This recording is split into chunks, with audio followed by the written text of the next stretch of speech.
Well, we thank everyone for joining us this Memorial Day weekend, and I just want to say, I think I said it last year too, that it seems to me, it seems a bit ironic to say to each other, Happy Memorial Day, because if we consider what Memorial Day is, and people get it confused with Veterans Day, so I'll just explain my understanding. Memorial Day is the day that we remember and we honor the memory of all of those who have given their lives in service to the country. Veterans Day is the day that we honor and remember everyone who has ever served. So today is a day of contemplating the sacrifice that people have made, and I don't know that we can say happy goes with that. It's kind of a sad state of affairs that we live in a world where violence not only exists, but at times seems necessary.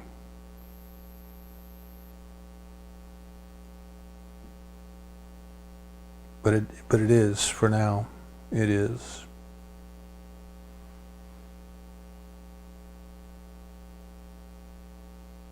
In one of the Hindu scriptures, the young prince was asking Krishna about the horrors of war. And Krishna asked him to see the bigger picture, to step back and to realize that life itself is eternal and that war is a temporary thing that passes. Mortal life and death is a temporary thing that passes, but the eternal exists forever. And it is hard for us as human beings to get our minds around that, especially for the families that have lost a loved one in service to the country. We take this day to thank them. We take this day to mourn with them the sacrifice that their loved ones have made.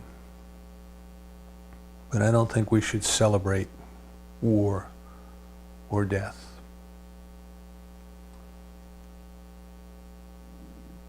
A few years ago, I had an opportunity to put together an audiovisual piece for the local history museum, and it was about the contribution that the residents of that county had made in the First World War. And of course, in doing that, I always learn.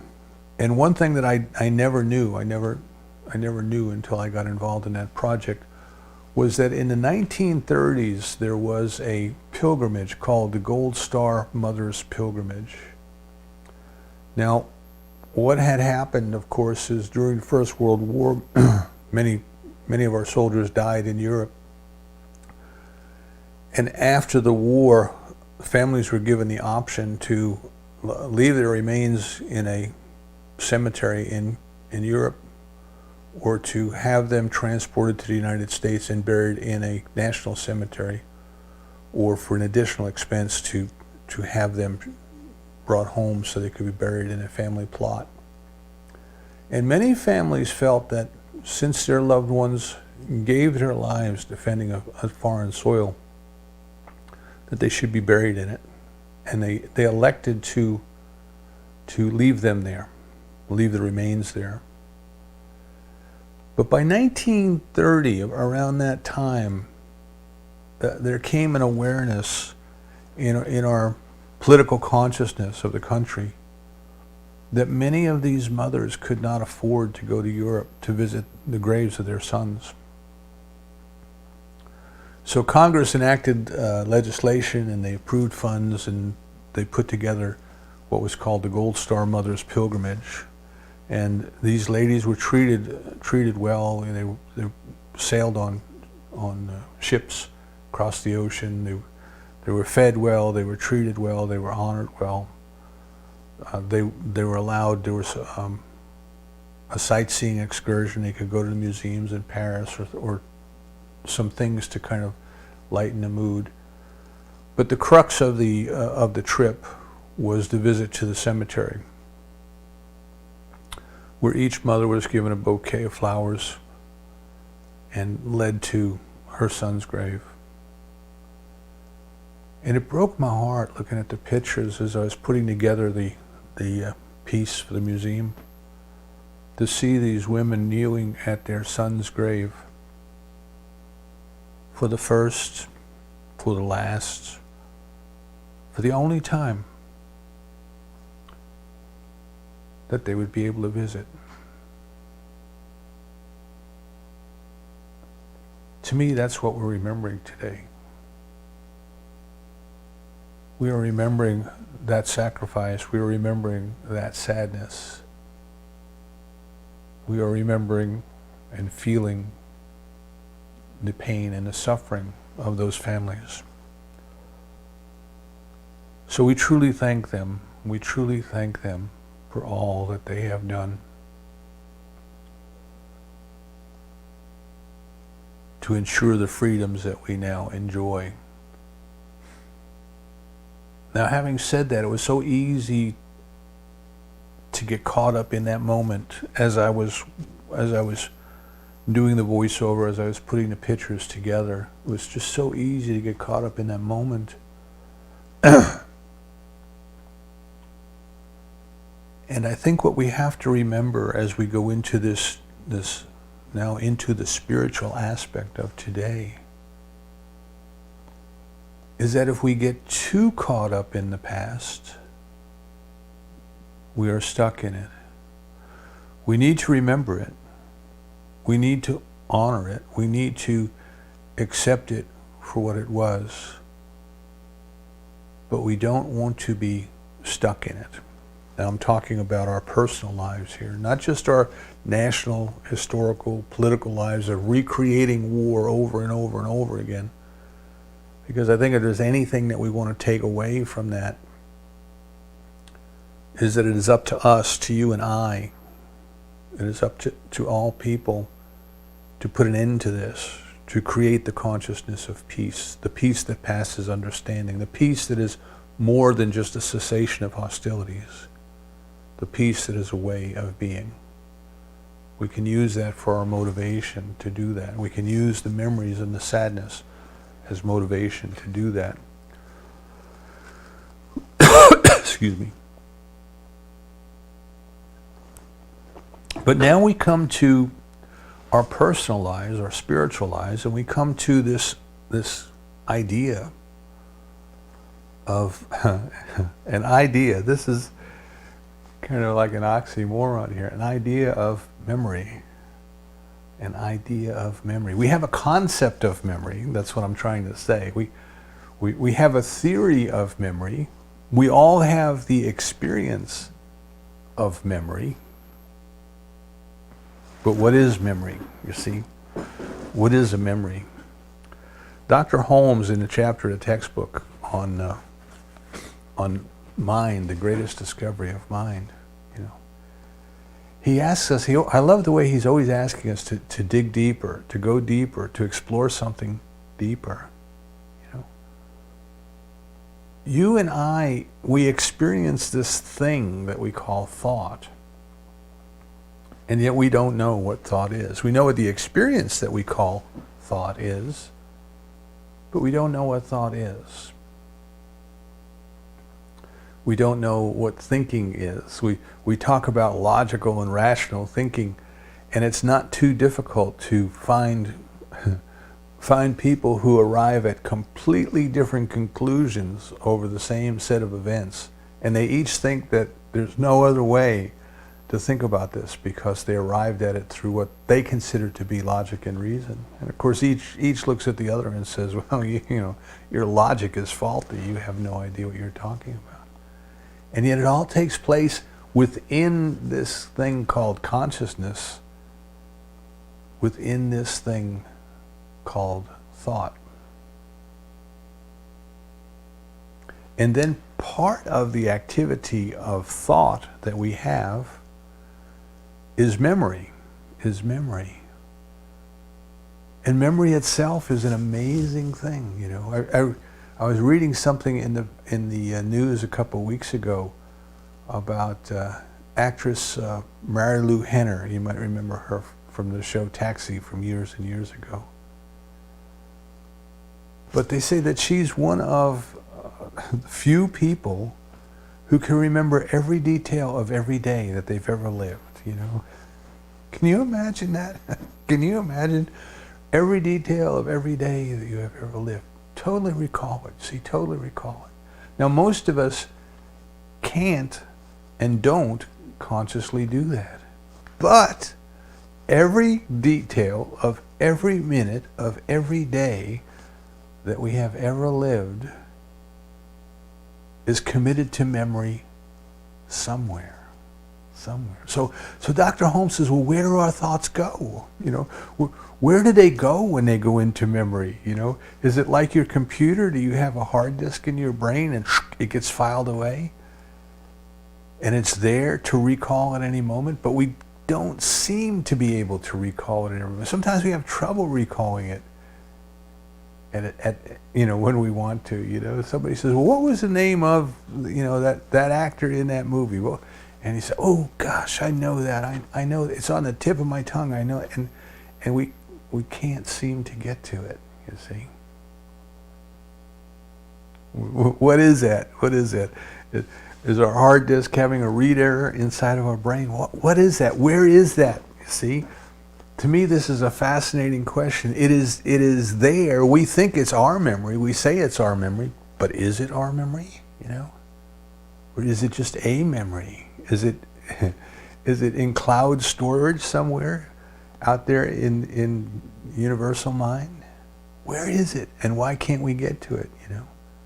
And then all of a sudden we start doing something else and poof, it's there, you know, it's there. It was like the struggle to find it prevented us from finding it. It's a very important concept to keep in mind. The struggle to find it prevented us from finding it.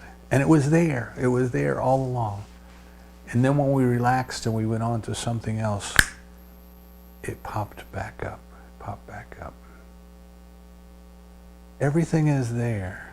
Everything is there. Somewhere. Wherever there is. I don't know where there is. That's why I'm smiling, you know. We use these terms like, oh, well, you know, it's in my memory somewhere. You know, where is your memory? Is it stuck in the gray matter of your brain, or is it somewhere in consciousness outside of the brain, and the brain somehow accesses it, you know? Fascinating things to think of. See, my point is we don't understand what consciousness is. Scientists today can't even agree on a definition of what consciousness is. And the best we can say is it's awareness. We have awareness. But we have awareness that we are aware of. And then there is an awareness within us of which we are not aware. It sounds like double talk, right? So Wednesday night, our Wednesday night group, we were watching an interview with Carl Jung in 1957. Very fascinating. It was hard to understand. The German accent and the subtitles are hard to understand, but well worth the struggle to get through it. And he was talking about the unconscious, you know, which we would call the subconscious. He called it the unconscious.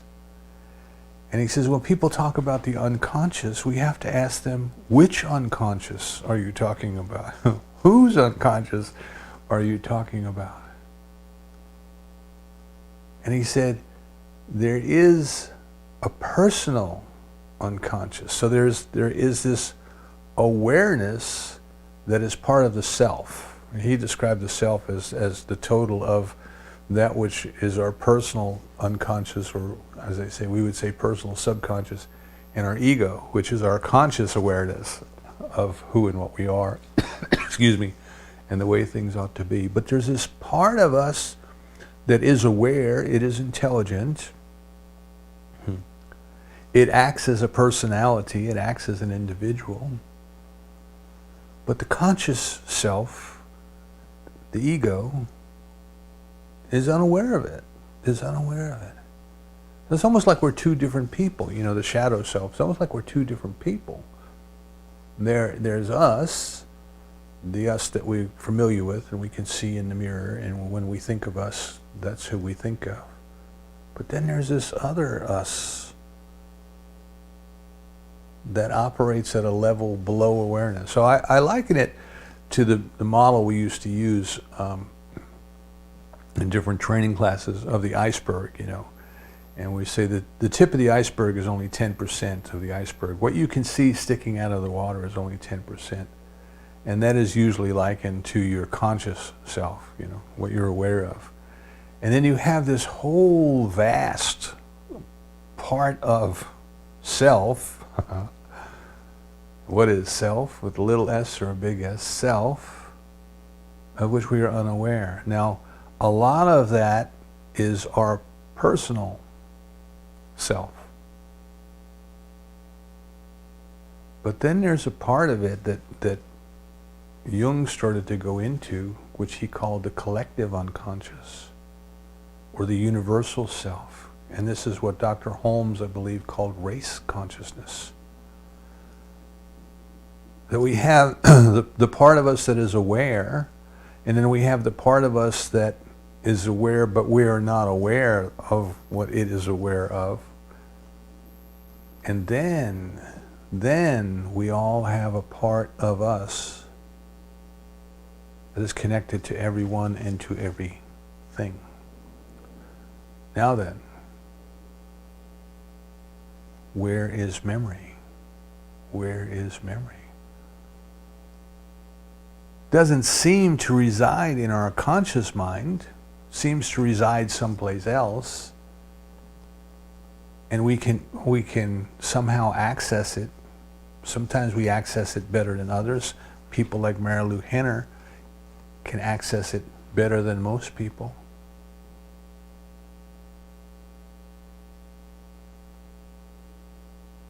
And then there is this race consciousness, this collective unconscious or subconscious.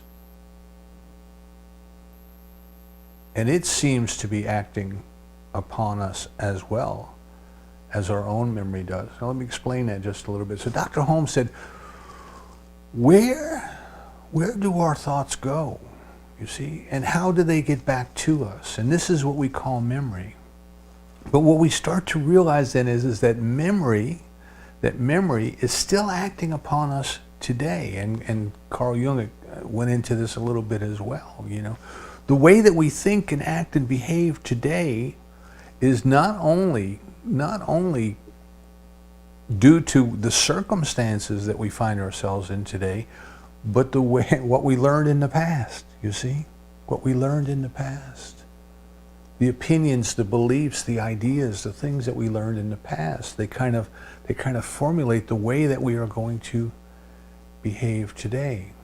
So our memory, our learned, or perhaps the Buddhists would call it our conditioned minds, what is it in memory is still affecting us today. What happened in the past is still affecting us today. And Dr. Holmes takes it further. He says, even as far as our health is concerned, the ideas of the past, the experiences of the past, the memories of the past still have an impact on our bodies today, on our health today. And many years ago, I was reading a book about psychosomatic medicine, you know, and the author gave, excuse me, I'm going to get some water here. The author gave case study after case study of people who were well on in years into adulthood and even elderly adults who had chronic conditions that lasted them their whole lives. But there was no cause. There was no physiological cause. There was no anatomical cause. There was nothing wrong physically with their bodies, but they had the symptoms. They had the disease, if you want to put it that way, but there was no reason for them to have it. And the psychologist was able to uncover something that happened to them a very long time ago. So I'll just give you one brief example. A patient came to this doctor who had this chronic cough and had it for years since they were a child. And the doctor was able to work with them and unwind them. Osho would call it unwinding, to go backwards through time with them and take them back to a time when they were young, like 9 or 10 years old, and deathly ill, literally deathly ill. And they had this terrible, terrible cough, this whatever it was, this terrible condition of coughing and fever and those sorts of things. And in those days, the doctors used to come to the house. And the doctor came and examined the boy and went outside the door and stood in the hallway and talked to the parents. The doctor didn't expect the boy to live, so the doctor told the parents, he's never going to get over this. That's the way that the doctor explained it to the parents. Parents knew what the doctor meant, that the doctor did not expect the boy to live. The boy's subconscious mind took it literally. He got over it physically,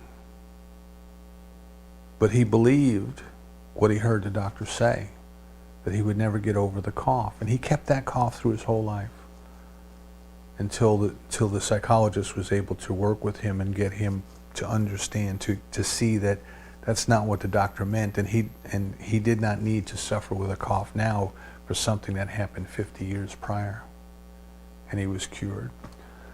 Memory is still acting upon us today, you see? And what is our memory but an opinion, an impression of something that happened a very long time ago? And that impression may not even have been correct. It may have been a false impression.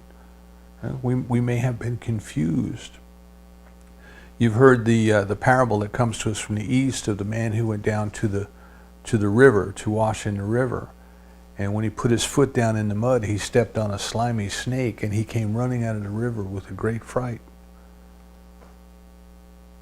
And he went back and looked at the river, and it wasn't a snake. It was a piece of rope that had been cast off a barge floating by. But he thought it was a snake. And he acted as if it was a snake, and he was frightened as if it was a snake. And then he had the memory of that fear.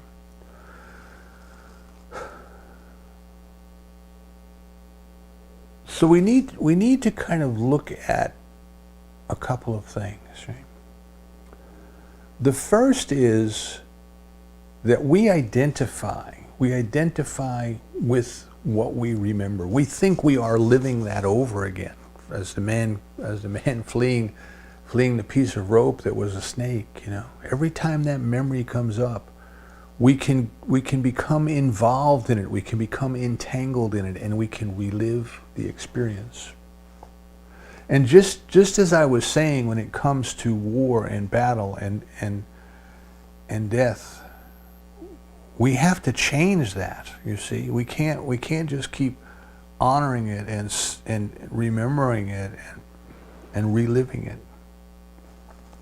We have to look at that and say, yes, it happened, and yes, it is awful that it happened, but I don't want it to happen anymore, you see. For those who grew up in the 60s, you might remember the Kingston Trio song, Where Have All the Flowers Gone? Repetitive cycle. If we, you and I, if we continue to allow our memories to act upon us and not take any deliberate action to change them, to neutralize them, if you will, we will continue to do the same things over and over and over. We will continue to have the same experiences over and over and over. Remember the movie Groundhog Day with Bill Murray, and he was just stuck and he lived that day over and over and over. Our lives will be like that, over and over and over.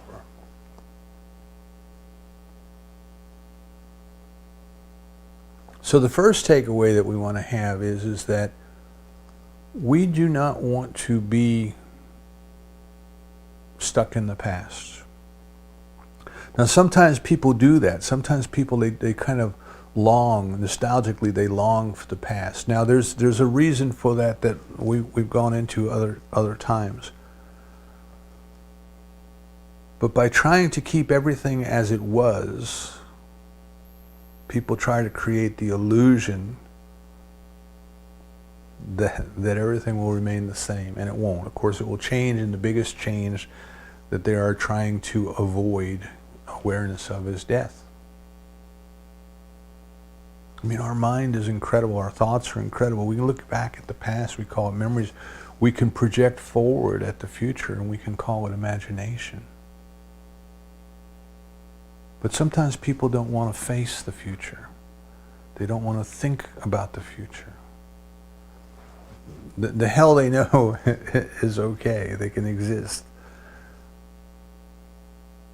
And if they could just keep everything the same, if everything would be safe, if nobody would change, if the children wouldn't grow up and leave home, you know, everything would be wonderful.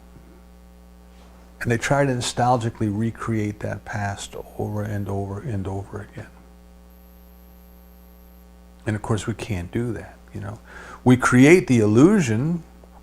We have to put a tremendous amount of energy into that illusion, but eventually it takes more energy to maintain the illusion than we have. And we must leave the past. We really don't want to live our lives today based on the way that we lived them 50 or 60 or 40 or 30 years ago. We want to live today in the moment of today.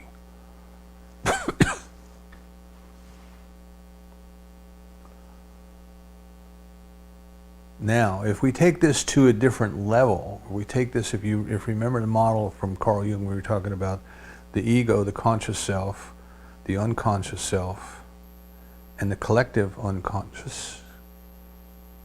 And if we think in terms of spiritual terms, we think of there's this I that I think I am, which I call the ego.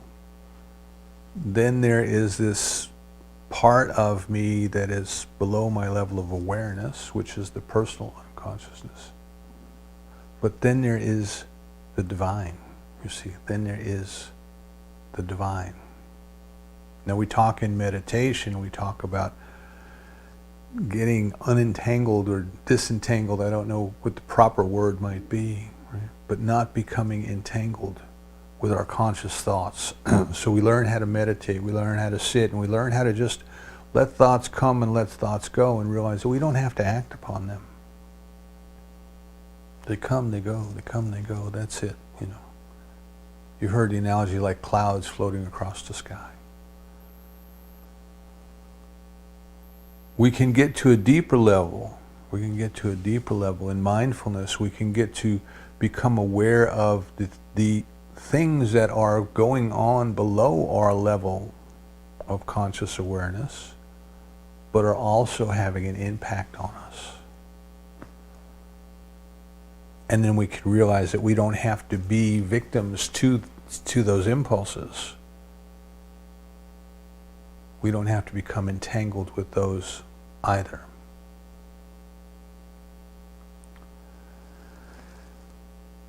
And at some point we get to that stillness, So you might say that there's our personal unconscious, there's the collective unconscious, which is still full of misinformation. But at some point,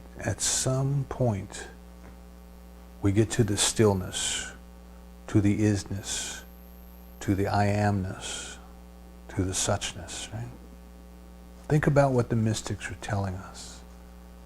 Be still and know. Go within. Seek the kingdom first.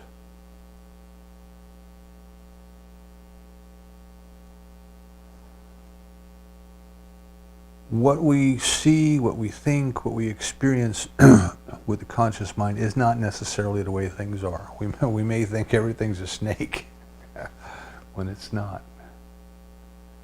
And what has happened is we have taken those experiences of the past, those opinions of the past, those reactions of the past, and we have put them into memory. Well, we may not have done it deliberately. In fact, most of the time we don't. Memory experts will tell us that the reason we don't remember things is we weren't paying attention to them in the first place. But nevertheless, they have passed on into memory. But that memory is still acting upon us.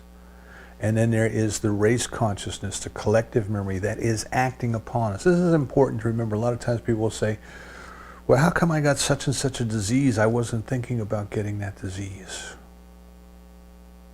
And Joel Goldsmith puts it very bluntly. We're all kind of swimming in the cesspool of this race consciousness, and we got some on us. That's all. Don't personalize evil. Don't go looking for what you were thinking to cause it. Wash it off. Wash it off. Don't be attached to it. Wash it off. Now, if we get down to that divine consciousness, the collective divine consciousness, I will call it, down below race consciousness, there's something unique that goes on there. You see, our experience at the human level, our experience is that we are having an experience through time. We remember ourselves when we were 5. We remember when we were 10. We can look at our high school yearbook and so on and so on and so on. And to the human experience, it is an experience in time and space. We relate to it in time and space. Our memories exist in the past, in time. We are in eternity, if you will, over and over and over, doing the same things. But the divine is eternal. The divine does not exist within time as you and I do. We're born, we live, we die. Time exists within the eternal, within the eternal. Time to us is entirely different than what time would be to the divine, to the eternal. It is not defined by it. You and I are defined by it. It is not defined by it. It defines time. So it is the eternal isness, the eternal nowness, the eternal suchness, you see. And a good book on this topic is Fenwick Holmes' Being and Becoming. The divine is, but it is always becoming. How can that be? Well, it is, but it is becoming through us and as us. We are the individualized points where the divine unfolds its magnificence in some new way, some personalized way, some individualized way that is us. But we don't always experience that because we are caught up in time, we are caught up in memory, we are caught up in the past, we are caught up in the future, and we completely miss the present. See, the only place, the only way we will experience the eternal is now. It is not in the past, it is not in the future, it is now. It is to be in the eternal now. So this is what Joseph Campbell tells us. When we can experience now, the complete now, we have entered the eternal. Osho tells us that the perfect experience of love, when we are completely at love and in love and experience love, it is the eternal now. It just is. It just is. So what we want to consider then is that we want to step away, or step back, perhaps is another way to put it, and become detached from our memories. Right? Now, by that I mean, if I ask you something and I say, you know, do you remember the first time you rode your bike without training wheels? You know, you probably remember it in great detail. It was an exhilarating experience, you know. And you actually, in your memory, you are there again. You are reliving it again. You are experiencing it one more time. If I ask you, was the sun shining? Was it overcast? Was it summer? Was it winter? Okay. Were there any smells in the air? All of those things, you would probably remember those in great detail.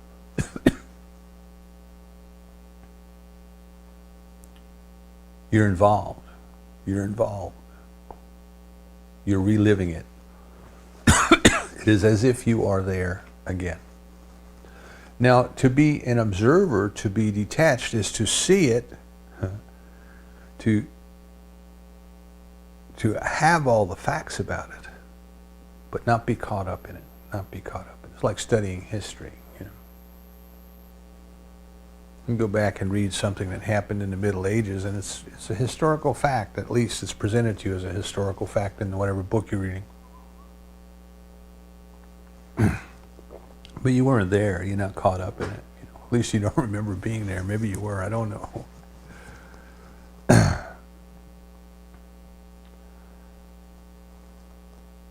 So what Dr. Holmes tells us is that once we recognize that our memories are still active, the past is still active in the now for us, then we have the big aha. And the big aha is that if I want a different future, I create different memories. I unwind, this is the way Osho puts it, I unwind the past. I unwind the memories of the past. And I live my life in a deliberate manner, creating the types of memories that I wish to unfold forever. Forever. Eternity. Forever. And I do that by coming to the eternal now. To the eternal now. Living in this moment. Completely aware, but not necessarily engaged emotionally, not necessarily entangled in our thoughts and in our memories and in our past. So Osho gives us an example. He says what we want to do is we want to think of our past as a movie. Suppose you're watching a movie. Now you and I, and this is interesting because we can watch a movie and we can become engaged in that movie. You know, that's the way movies are. That's the way dramas work. They get us hooked. They get us engaged, and suddenly we become the protagonist in that story, and we are trying to figure out how we would go about solving all of these different obstacles that the protagonist must face. And then I went to take class at the TV studio, and I learned about directing, and I learned about lighting, and I learned about camera angles, and I learned about sound, and I learned all those things. And I could never watch a movie the same way. Could never watch a movie the same way. The movie comes on, and they're doing things, and I'm looking at what's in the frame. How is this scene lit? You know. Why are the actors standing where they're acting? Why is this thing in the background over here, you know? Did the boom mic get accidentally in the shot? I am not engaged in the story, you see. I'm just watching the film, That's how I tell today, or how I judge today if the movie's a good movie. If the movie starts playing and suddenly I'm engaged in the story and I'm not just observing it, I think, well, that was well done. That was a good story. But we can look at our life, we can look at our past life as a film, and that's what we want to do. We want to be to the point where everything that happened in the past is there. It's recorded. It is as an event that we would see on the movie screen. But we're no longer involved in it. We're no longer engaged in it. It no longer, like stepping on what we thought was the snake at the river. We are no longer afraid. We are no longer excited. Our heart doesn't beat quickly. It is just there. So here's a technique that Osho gives us, and it actually comes from a Yoga Sutra of Patanjali. But here's a technique, one technique that we can use. And he says, unwind your day, unwind. Now, most of the time when people say kind of remember your day, we start at the morning. We say, well, the clock went off and this was on the radio and I got up and I did this and I put the coffee pot on and I turned the TV on. And he says, don't do it that way. Do it backwards. Do it backwards. What was the last thing you did before you got into bed? What was the last thing you did before that? And bring yourself backwards. Bring yourself backwards through the day, you see. And it's kind of easier for us to just observe when we're doing it backwards, rather than when we're doing it forwards, we kind of become engaged in it again. Just do it backwards. As you're drifting off to sleep, just unwind through the day. Unwind, you see. And then you just kind of, oh, okay, well, those things happened, yeah. That was my day, okay. And as we continue to do this, then we can unwind through our lives. See? We can go backwards not just through this day, but through previous days, see.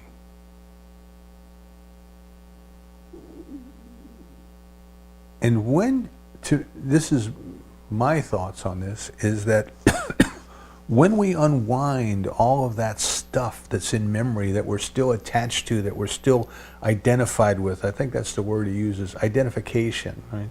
What are you identified with? Are you identified with the past? Because if you're identified with the past, that's what you're going to recreate. So we become to the point where we are no longer identified with that. It's just an observable fact. It happened, it did, okay. But that's not who I am, you see. That's what happened in time, but I am the eternal being observing time. Not living time, not caught up in time, but observing the passage of time. See, what is common to that 5-year-old child that was learning how to ride the bike and you today? What is common? The bodies are completely different. Right? The body of that 5-year-old child is gone. Turned to dust a long time ago. Right? You have a totally different body today. You have a totally different body today than you had a couple years ago. Who is that 5-year-old child? Where is that 5-year-old child? See, we identify with the form and we think I am that 5-year-old child riding that bike, but we are not, you see. You are the observer. You were the witness. You were the one witnessing that 5-year-old child learn how to ride a bike. And we want to step away from identifying with the form. We want to step away from identifying with time. And we want to identify with the timeless observer, the eternal one. So when we unwind, whatever techniques we use, there are many others, just please explore.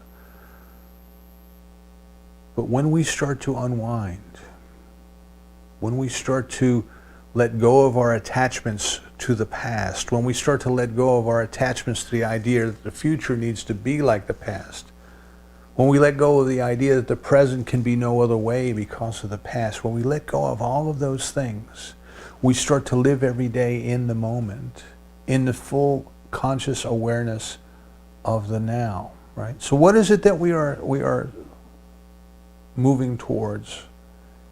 And it is God realization, for lack of a better way to put it. We are trying to consciously realize that we are right now experiencing the presence and the activity of the divine here and now, that the divine love is here and now. It is all around us. Remember last week I said the kingdom is already here, but men do not see it. It is already here. It is already present. We are already at one with it. What memories are you creating today? Are you bringing your awareness to the miracle of life, to the presence of love, to the activity of the divine?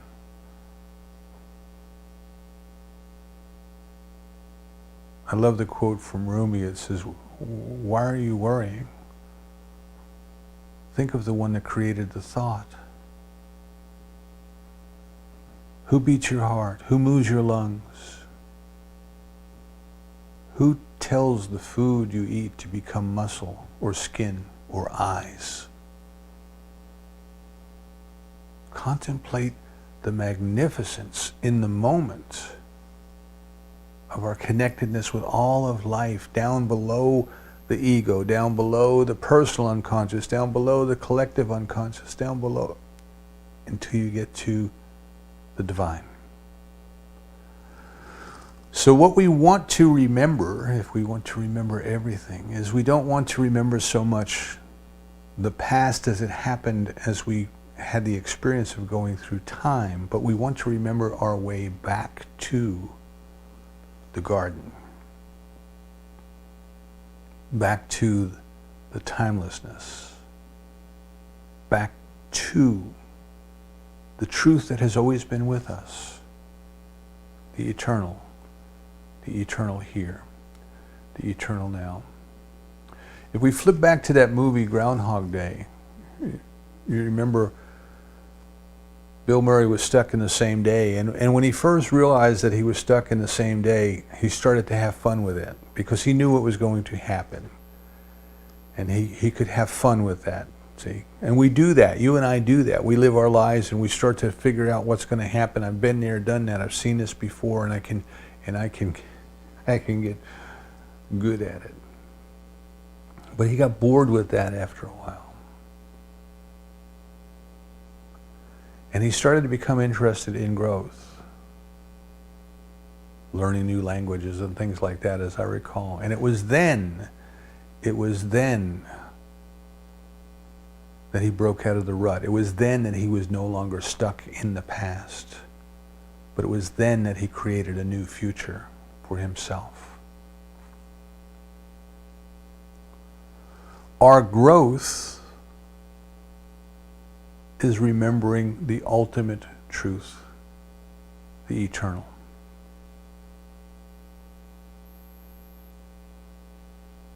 To experience it, to know it, to be in love in it, and to be in love in the eternal now. Love.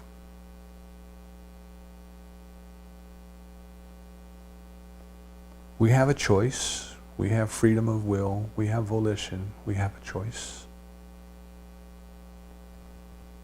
We can continue to let the past, our memories,